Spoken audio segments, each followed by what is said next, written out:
Hello everybody and welcome back to Mutti Plays Pokemon Crystal version. Today we are going to finally make our way back to the plot.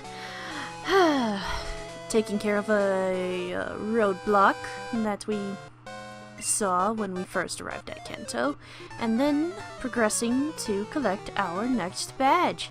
Huzzah! The one thing I am finding about painting my nails, I am not entirely the patient sort of person for them. Because, like,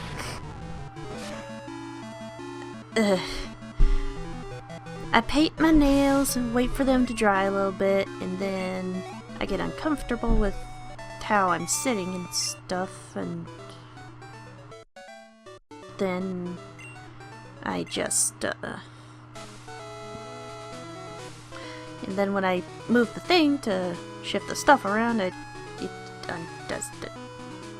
wipes off a good chunk of the nail polish, and I'm like, ah!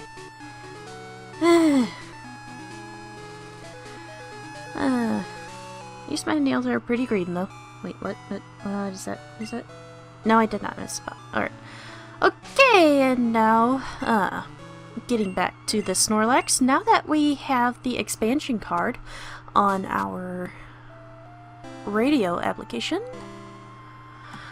if we tune to the Pokeflute station and then examine the Snorlax, we put the Pokegear next to the Snorlax, and it will wake up the Pokemon. Back in Gen 1, the Pokeflute was an item, but now we've advanced to have technology!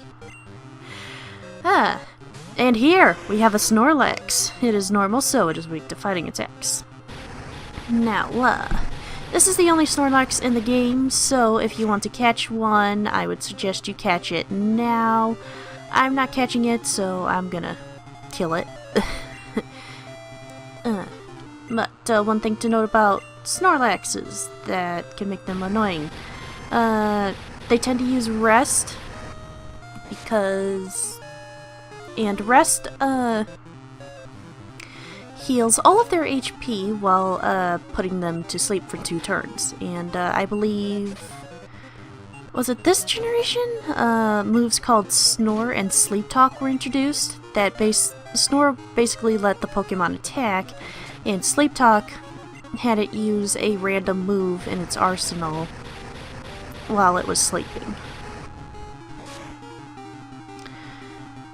And it's also got this item called Leftovers, which lets it heal some HP every turn, which, Hello, Tildy here. What a great night of fishing. How's your trip coming along? I can't complain about my fishing. Oh yeah, I KO'd a wild Raticate. It was huge, like this big even. I guess I can't tell you over the phone. Well, I'll be seeing you. And, yeah, that can get a little bit annoying. Basically, Snorlax are built to eat and sleep. And that's all they do! But now we go here through the Diglett's Tunnel, I think? Or is it Diglett's Cave? Whatever. Back in Gen 1, this was a good place to grab a Ground-type Pokemon to help against Surge, because, well, Surge is an electric specialist, and Diglett are Ground-types. And Dugtrio's the fastest Ground-type, so really useful. And, was quite a good spot to fetch for a helper Pokemon for that gym. Though, you might have run into a bit more than you could have handled, because, even though you could run into Diglett at fairly normal levels, you also had the chance of running into a Dugtrio in the 30s. And even by my crazy grinding standards, I would probably only be somewhere... I'd probably be at level 25, and that's after heavy grinding. So yeah, a bit of a doozy to watch out for if you ever decide to play the Gen 1 games, whether they're true Gen 1 or Gen 3 remakes of Gen 1. And something kinda neat about the remakes is that whenever you enter a dungeon, the screen shows a portrait of the area, and I don't know if it's true for the Gen 1 remakes, but in the Gen 2 remakes, they inserted a little Easter egg of a Pokemon, I suppose, in the images, and it would be a different Pokemon depending on what time of day it was, and it would be hidden in a different spot, so nice little thing there. And now that we're done with that bug trader, we have entered Pewter City, which, for those of you who have been playing Pokemon since the first day it came out, was the first city with the gym that you could actually fight. Now, talk to this old man, and he will give you a special feather, depending on which, version you're playing. In Crystal and Gold, Heart Gold, you will get a Silver Wing, but in Silver or Soul Silver, you will get the Rainbow Wing. Not sure why it's translated as... Not sure why it's called a wing when it's most certainly a feather, but whatevs. And here we are in the Pewter City Gym, which specializes in rock-type attacks, though I kinda want to call it more so a ground gym. Kinda. Because, like, when it first came around, it was... I do believe all the rock types that existed back in those days also had the ground type. And, this kid had a Sandshrew, which is now a Sandslash, so... yeah. Though, one thing kinda neat about, most first gyms is that, it's designed so that you can fight, the trainers before the gym leader, or you could completely avoid them. I'm starting to ponder if I spoke about this, all the way back in Violet City. But, here we shall begin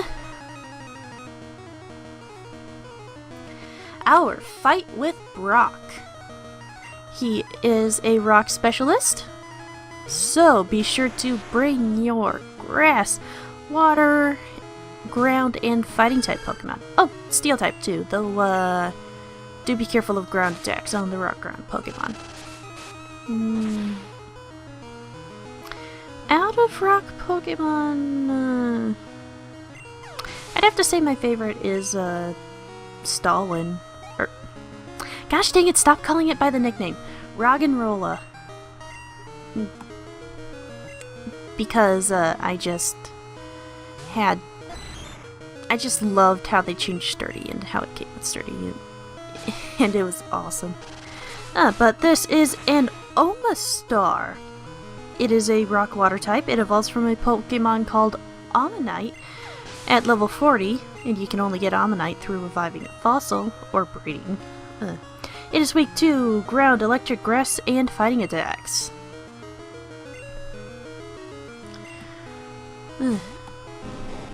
Though I am aware that rock Pokemon with Sturdy that existed before Roggenrola technically exists. It's just that Roggenrola is stuck to my mind because it was the first rock type that I used with the newly revamped Sturdy ability. I wonder if they're going to change how abilities work in Gen 6.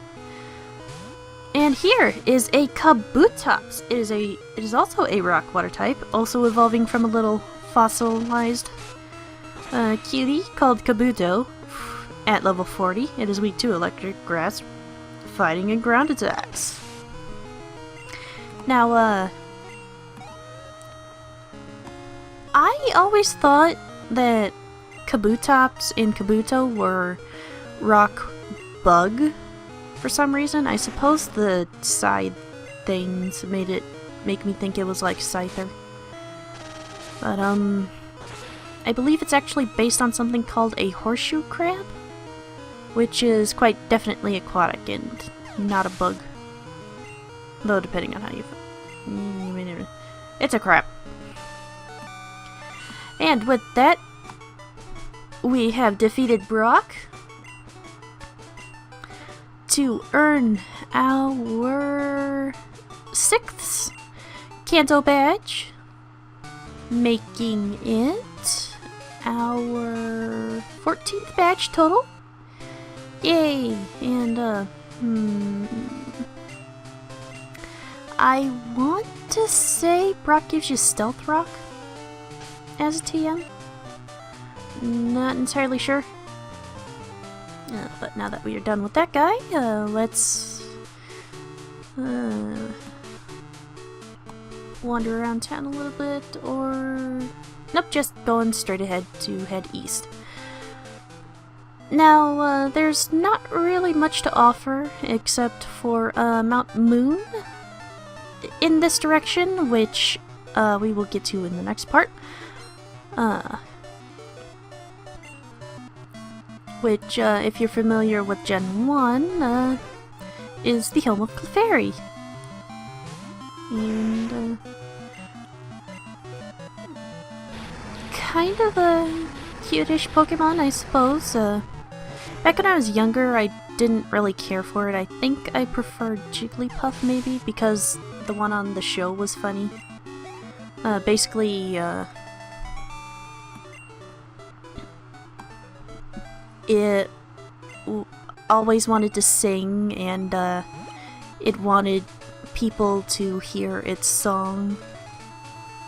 But the move Sing puts the opponent to sleep, so every time that Jigglypuff sang, it put its audience to sleep, and it got mad about that. And eventually it got a permanent marker, and once her audience, I'm assuming it's a she, fell asleep on her song, she would puff her cheeks up, and then she would scribble everybody's faces with marker. And though eventually, once they got to Hoenn, where abilities were introduced, the Jigglypuff met a Whismur with the soundproof ability. And for those of you who are unfamiliar with soundproof for some reason, basically any attacks that are sound-based have no effect on it. So, finally, Jigglypuff had met somebody that, would not fall asleep in the middle of its song, and it was happy, and the two of them probably became the best of friends. Yay! And Whismur is kind of cute too. I forget why. Yeah, no, but first form is kind of cute, and what was its cry when it evolved?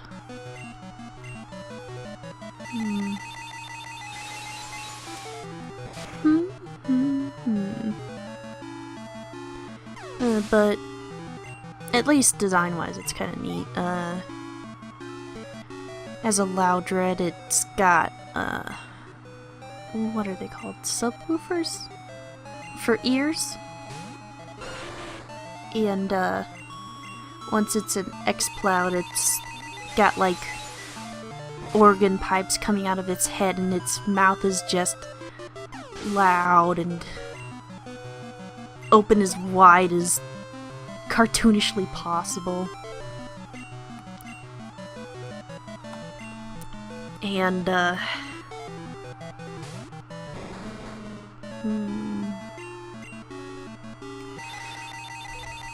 so it's, like, really, selling on the loud part. And, oh, right, Clefairy. Apparently Clefairy was supposed to be, the franchise mascot for Pokemon, but they went for Pikachu instead because its design appealed a bit more to both genders. And while, yeah, I will hesitantly call Pikachu cute, I just don't like all the popularity it's gotten, or at least how much they're pushing Pikachu to be the most popular thing, since,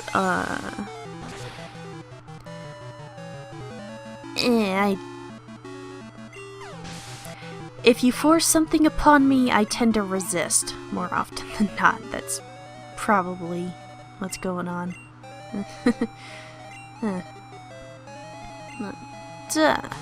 Here we have a Slugma. It is a pure fire type, so it is weak to water, ground, and rock attacks. Cute little bubbly thing. I kind of grew attached to it because it's got this ability that when you carry it in your team, it has the amount of steps you need to hatch an egg, which I find quite useful. But with that, we are out of time, so I will see you guys next time as we explore Mount Moon. See you guys then!